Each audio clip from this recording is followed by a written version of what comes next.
我脷底有2條黑根，點算好啊？凡係唔健康嘅人，脷底下邊都有2條粗粗嘅黑根啊！呢個可能係你身體出現淤乜乜度嘅信號，你要注意啦。你由得佢留喺上邊嘅話，會有非常之唔好事情發生嘅。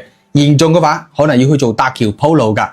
你先冇身家買堆貴價棚先啦。我教你個腦作中流傳壓力嘅土方法，成本唔使2蚊雞啫，人人都食得起啊！呢條視頻我發咗3次，冇咗3次，可能係擋咗邊個財路吧。你能夠刷到呢條視頻，你嘅運氣真係好啦。幾十萬個人入邊先得1個人可以刷到啫。不過咧，你唔好幫我點讚，你自己記低就得噶啦。俾啲有心人見到嘅話，視頻可能好快又會冇見噶啦。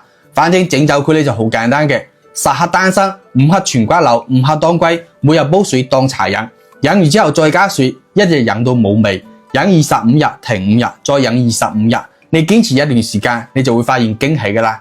嗱，乾乾淨淨啦係嘛？關鍵係你揾到好嘅材料先得，唔係嘅話，飲幾多都冇用噶。